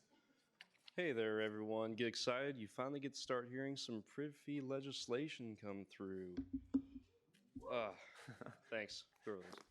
All right, so Bill 42 here, I'll just kind of go over what our final decision is and some of those main points as to how we got to that decision as a committee. So this bill here is a 3-year continuance of student legal services, $112,499 privilege fee budget. And just a few things about that. So Student Legal Services provides a free legal services to all students here at K-State. And currently students here at K-State on the survey would say they would struggle to pay for these services if they were not otherwise offered. Currently is only staffed by one attorney, Sarah Barr, most of you know her. And she sees anywhere from 375 to 425 cases every year, which if you think about that, that's a little more concentrated during the school year, so it's not even during an entire year. Currently, it provides significant financial value to students. Last year, it was estimated around $150,000 in value of legal service was provided in 2018 to 19. More consideration is they, on average, carried over about $5,000 to $9,000. But she does currently have plans to utilize that amount, including potentially offering a free background check system for students to be able to utilize.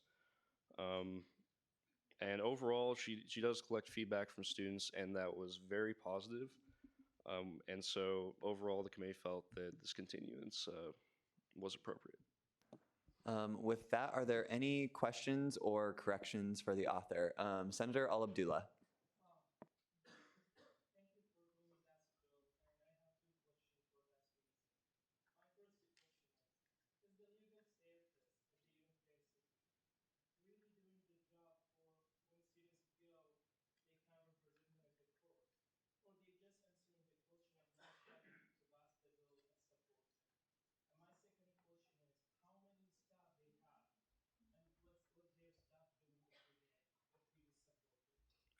Yeah, so I couldn't quite hear all your first question, but what I got is, does she do?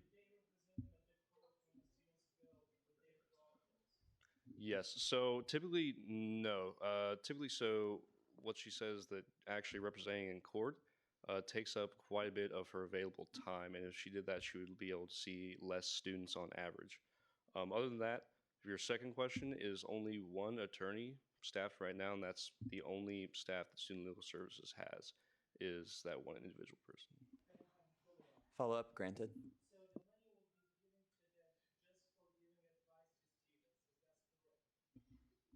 So to providing professional legal counsel to students, yes.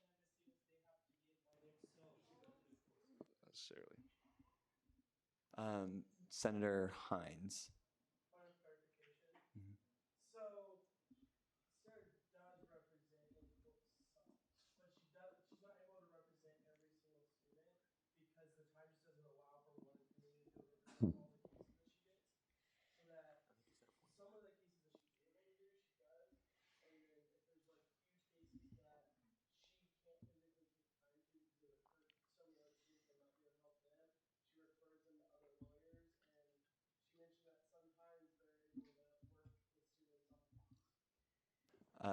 and Attorney General Moyer.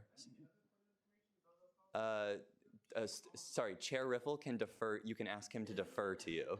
So I defer to you, Peter.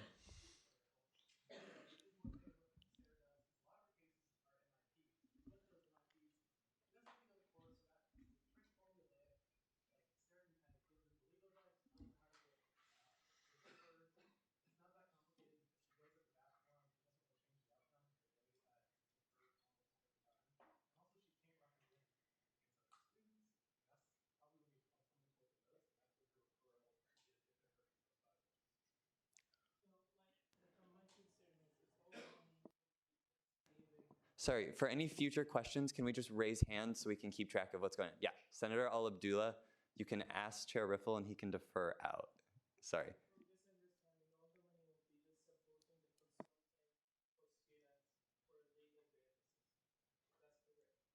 So not necessarily entirely. Her range of functions here at K-State include not only that confidential legal advice, but also includes legal rights education. As we all saw, she came into the Senate earlier this year and gave that educational presentation. She does quite a few of those here on campus with students. And also, as a previous speaker mentioned, she does represent students on occasion in court. Are there any further questions for the speaker?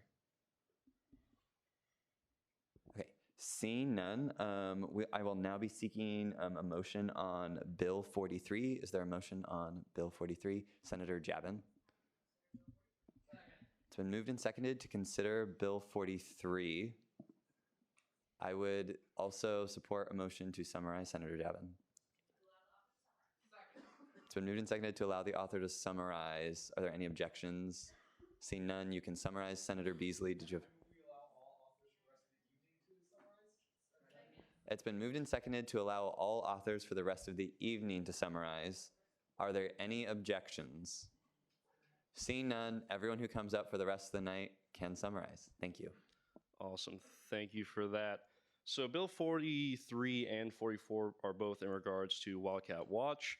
We do have two separate contracts with them, and so this one is on their equipment reserve. And so for this one, we, as a committee, opted to give them a one-year continuance on their contract. So Wildcat Watch is a service that provides, similar to what Student Design Services does, they provide a video media production service to students and organizations here on campus, free of charge. And they're actually a very young entity, so this is actually their third year total of Priv fee funding. They actually started in student-centered tuition enhancement. Currently in their budget surplus, they have around $92,000, which is utilized for upgrading their video equipment, and currently don't have any planned upgrades in the future. And so just based on that, we felt that they were responsibly using their current funding and that their surplus is pretty appropriate as more of a reserve amount for in case anything happens to break with their equipment. Along with that, we had a few questions regarding on whether their equipment was insured or not. Currently, there's not a lot of basis on that, and so we're also including a recommendation for them to inquire of the possibility for insuring their equipment. Are there any questions or corrections for the speaker?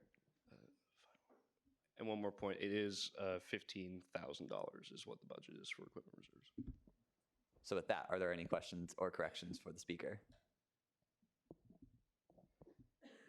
Senator Beasley. When you say recommendation for insuring, is that like just like written in text? Hey, you guys should probably insure your equipment, or is it like a like this funding will be given provided that insurance is on? Yes, so the verbiage that's in just the bill, so it's not included in the contract that we have with them. This was a discussion that we had with them pretty thoroughly, and we definitely told, as a committee, we're like, hey, it would be awesome if within this next year you were to inquire about insuring your equipment. That would be something that next year's committee would love to see coming back. So it's not like it's a requirement or anything. It's a recommendation on the bill. Chair Booz. Do you know about what the approximate value is of all of Wildcat Watch's equipment? Off the top of my head, no. I could probably get that number for you if you'd like, or by next week I can definitely have that. Mm. Are there any other questions? Intern Phillips? So if you just hold that question for the next bill, I would love to go into that. Any other questions or corrections? Seeing none, I will now be seeking a motion on Bill 44. Senator Snyder. It's been moved and seconded to consider Bill 44. The author is already up here, so feel free to go ahead. Awesome. So as I mentioned, this is another one on Wildcat Watch. This is actually their operations budget. Again, a 1-year continuance. Again, video media service, 30-year total of funding. So in 2019, they completed with an operating surplus around $8,750.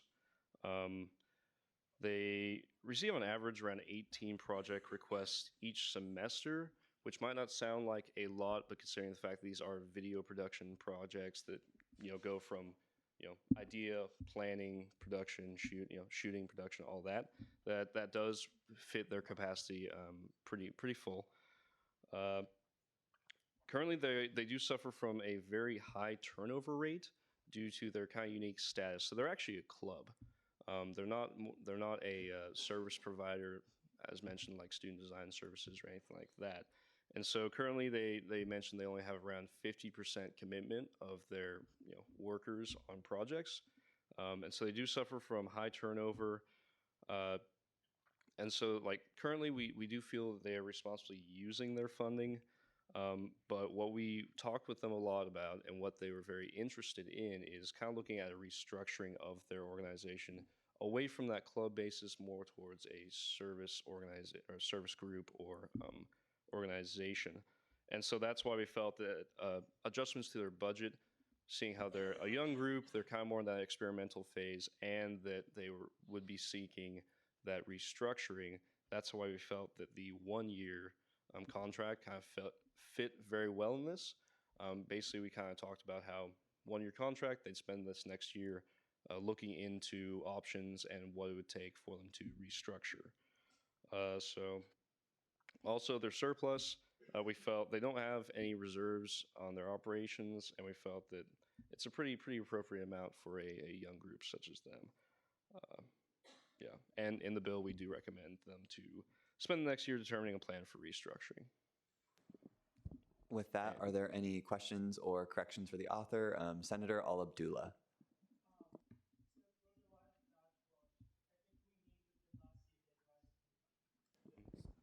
Can you try to phrase it as a question?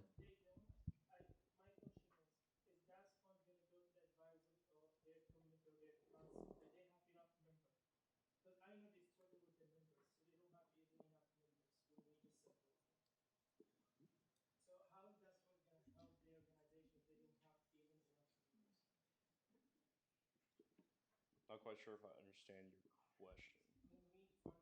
Yes. Okay.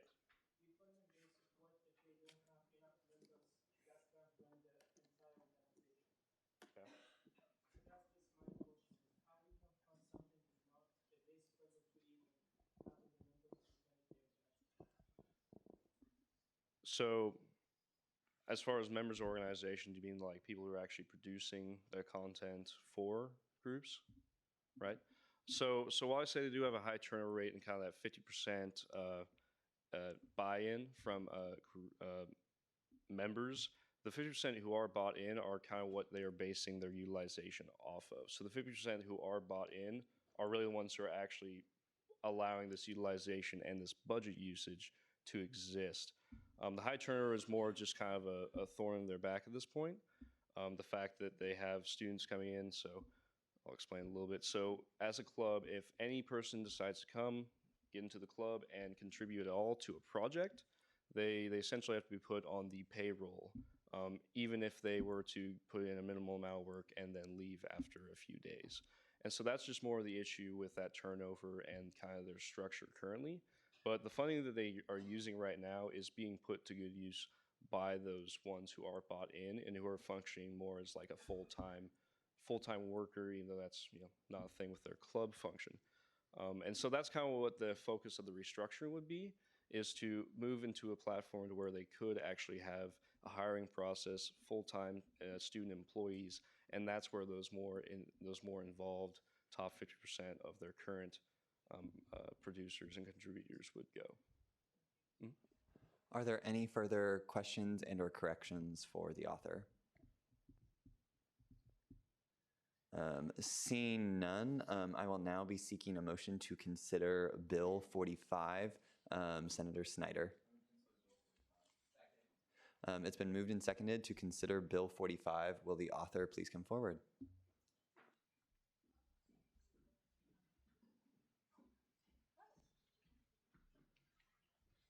Hi, everyone.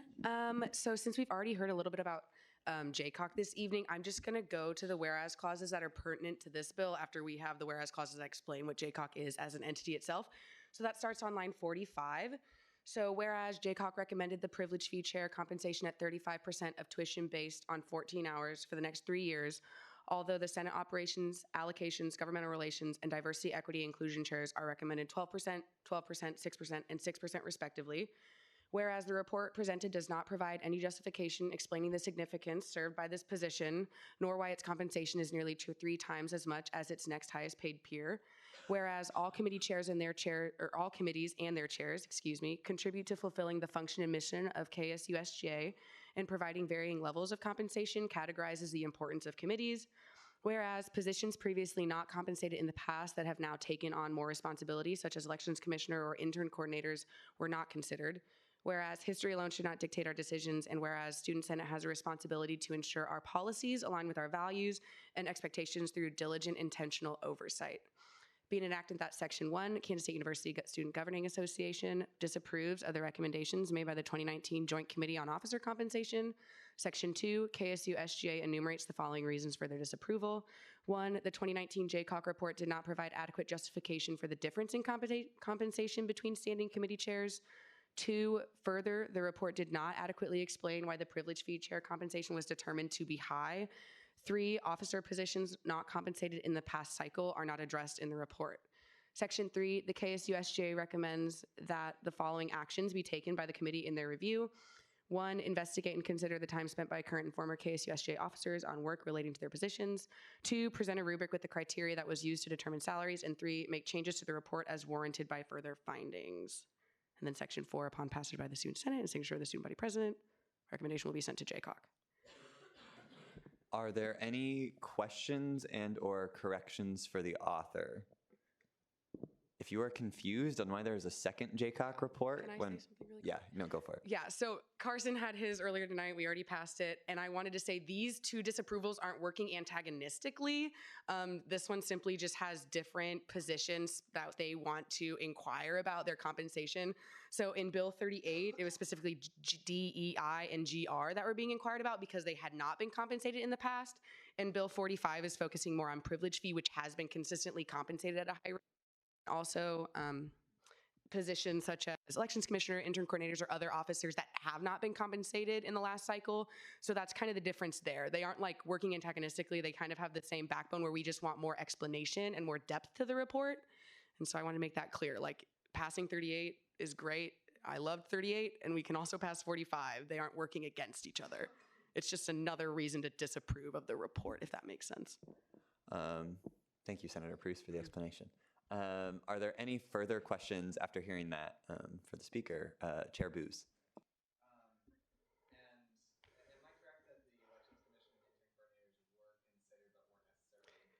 Yes, according to members of Senate that were on the JCOC,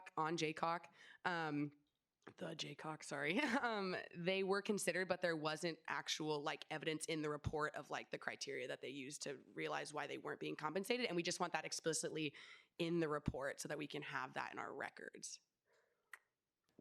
Any further questions or corrections for the author? Seeing none, I will now be seeking a motion to consider Bill 46. Senator Koger.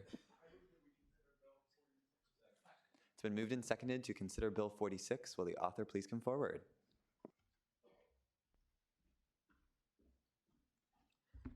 I actually have a friendly amendment on this really quick. In line 10, 12, and 25, national needs to be struck. It's the Midwest meeting, not the national meeting. And then line 17, meeting needs to be added after association.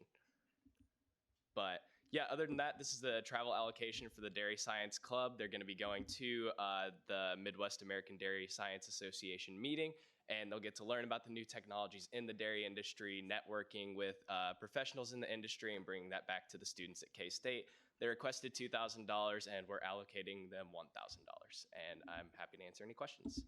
Are there any questions and or corrections for the author? Chair Booth.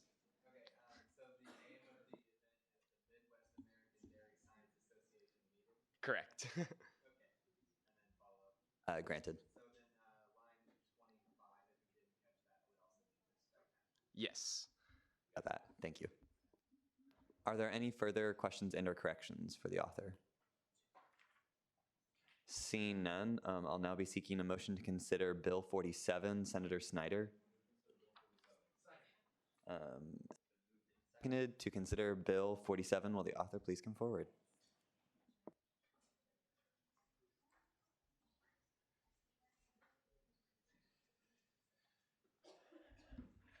All right, so this is the travel allocation to the KSU Photo Club.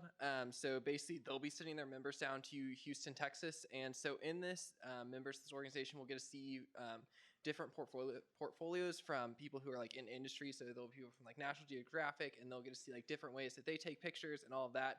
And they'll also get to present their own portfolios and have the industry professionals like be like, here's some suggestions on like what you can do. So it'll be really great. Also, there's a couple of professors going, and they base the curriculum on this and kind of change their courses to reflect it.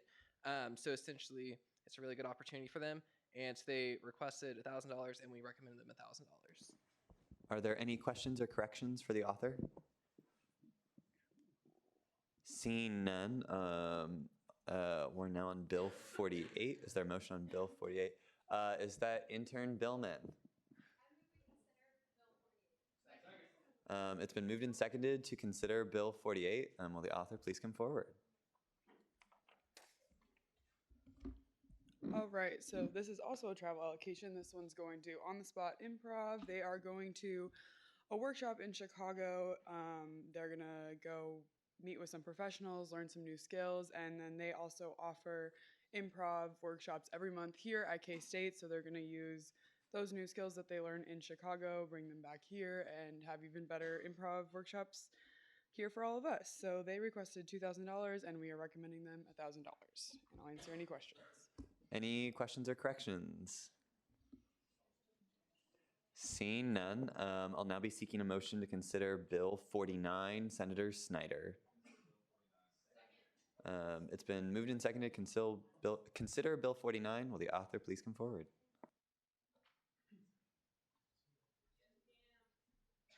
Pronounced Cameron. This is just a travel allocation to Sigma Alpha Professional Agricultural Sorority. They will be attending their leadership seminar in St. Louis, Missouri on February 7th and 8th. It's a joint seminar with Alpha Gamma Rho fraternity. They will be going there, learning like networking skills, working through workshops, and networking with students all across the country. They are requesting $1,100, and we're recommending $1,000. Please stand for questions. Are there any questions or corrections for the author? Seeing none. With that, we actually move into second open period. We finished all 10 bills for the night. Exciting. Most legislation one night I think we've had all year. So with that, I'll be seeking anyone to speak for second open period. Elections Commission. Spellman.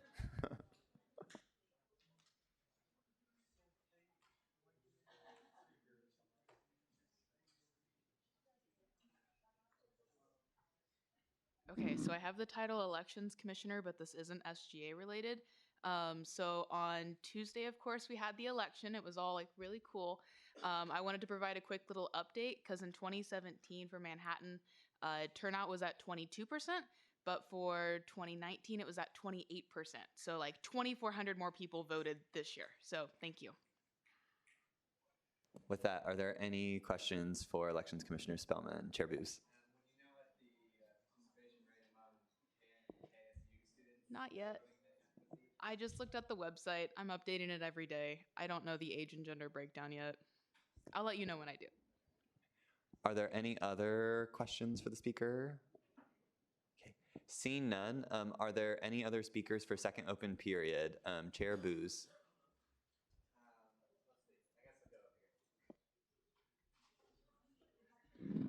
All right, so obviously the bylaws changes that we just passed were rather big, so I'm going to try to make sure to integrate them, and then I will send you a copy of the new Article 4 of the bylaws. So when you're making any more bylaws changes this year, this term, please use that copy and not the one that's currently in the bylaws, because they're very different now in organization, if not in content. So thank you.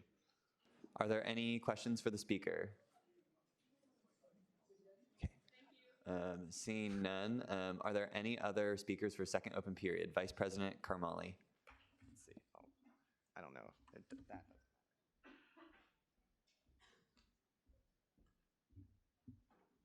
Hello, everybody. Okay, so just quick update from me. So Cabinet met with the foundation today at 5:30, and we met specifically with Greg Lorenz, who is one of the executives over at the foundation. He basically handles like all real estate that the foundation gets, either from donations from like alumni or anybody who wants to donate, or from property that they buy. And they're looking to get a student committee of people basically to like consult and advise them on like real estate actions, like when they're like making like Blue Stem Bar and Grill or like expanding in that direction. They want like student input on like what would be attractive to new people and young individuals coming in, because frankly they said it themselves, they're just not up to date on all of that. So if anybody would be interested on sitting on that committee, it wouldn't be a huge time commitment, and you would get to see some really cool stuff that the foundation is doing. You can shoot me a text, you can reach out to me over email, stop me after this, whatever works for you guys. Are there any questions for Vice President Karmali? Seeing none, any other second open period speakers? Senator Prus.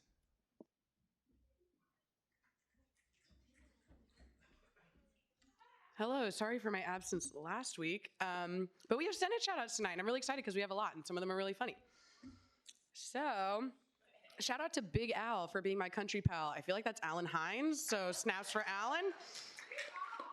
Shout out to Nate and Andrew for acting as speaker tonight. Shout out to Justin Socks. Oh, cute. Oh, shout out to Justin Socks. Be responsible tonight. That was good. Natalia Rodriguez, awesome work on stepping up in DEI and everywhere else on campus. Keep doing you. For Sadie, miss seeing your beautiful face in front of Senate. Sis, look at that. Shout out to the Architecture Caucus for her efficient meetings and hard work. We love her. Shout out to Olivia P for that cool shirt. Killer fit girl. That was kind of weird that I just read that, but thank you. It's from Express. Shout out to Natalia Cardigang. I don't know what that means. For Justin Watkins, geez, because he's awesome, but also because he has put a lot of hard work into this semester/term and has done a lot as GR chair. To Caucus Leader Glasscock, stay cool. To Creighton Glasscock for always looking fly as bad word in Senate. Shout out to Bailey Brighton for attending meetings and covering SGA and KSU Night. Awesome. To Haley Nunnick, am I saying that right? Okay, good.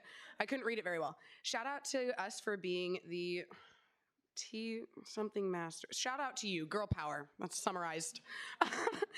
Sarah Pelton for being superior to the caucus leaders of the College of Ag, Education, Arts and Sciences, Engineering, and all the other colleges I'm forgetting.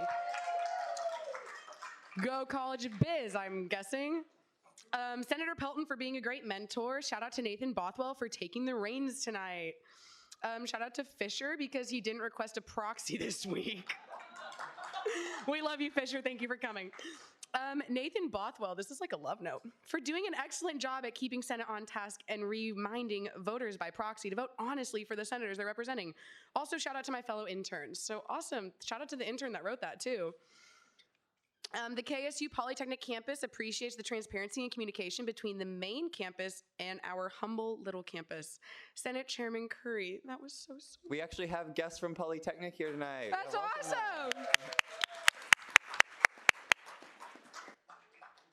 That's all I have for this week. Thanks, guys. Nate.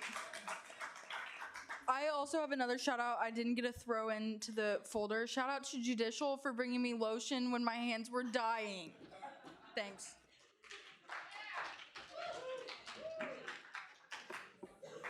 Okay, with that, are there any further second open period speakers for tonight? Okay. Seeing none, we'll now move into reference of legislation. Bill 40 and 41 are referred to the Senate Operations Committee. Bills 42, 43, and 44 are being referred to the Privilege Fee Committee. Bill 45 is being referred to the Senate Executive Committee, and Bills 46, 47, 48, and 49 are being referred to the Travel Allocations Committee. With that, we'll move into final roll call. So take it away, Sadie. All right, guys, please remain subtly quiet for a little bit longer. Al Abdullah. Almadani. Beasley. Belina. Betancourt. Bond. Booz. Bowers. Brents. Burke. Carlson. Carr. Clark. Clements. Coggeshall. Colasigo. Cruz. Dowd. Frederick. Gallardo. Gilliland King. Gillespie. Glasscock. Hamlin. Hines. Huffman. Jabin. Jonak. Kelly. Kerperin. Kidd. King. Koger. Kurzweil. Coleman. Lomshek. Lux. Matos. Meinhardt. Oxner. Orzakowski. Pelton. Payton. Phillips. Bruce. Rivera. Rodriguez. Reichert. Slichter. Smith. Snyder Ben. Snyder Blaine. Spellman. Wallace. Ward Kelly. Ward Shalin. Watkins. Whitmer. Zimmerman. All right. 44 senators are present and 15 are absent. Just before we adjourn, I just want to say thank you to everyone. I was really nervous before chairing tonight, and this meeting went really well. So thank you all for the good meeting. With that, I will now be seeking a motion for adjournment. Senator Beasley.